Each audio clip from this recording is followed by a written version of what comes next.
Prime Minister Netanyahu doesn't take your phone calls. You have not been able to speak to him despite your best efforts.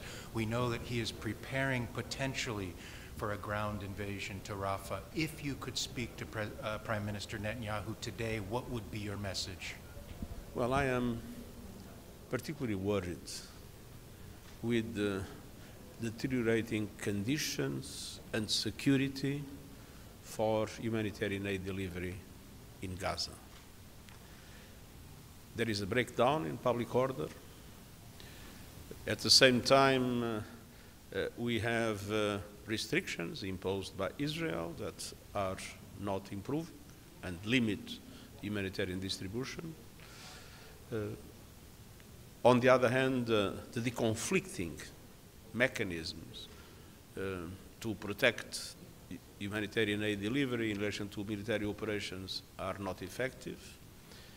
And so my sincere hope is that the negotiations for the release of hostages and some form of cessation of hostilities to be successful, to avoid a all-out offensive over Rafah, where the core of the humanitarian system is located, and that would have devastating consequences. Thank you very much. Two more journalists were targeted this morning.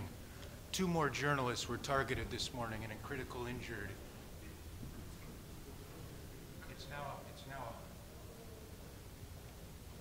I am deeply troubled by the number of journalists that have been killed in this conflict.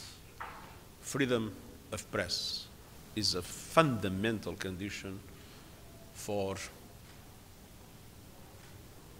the people to be able to know what's really happening everywhere in the world.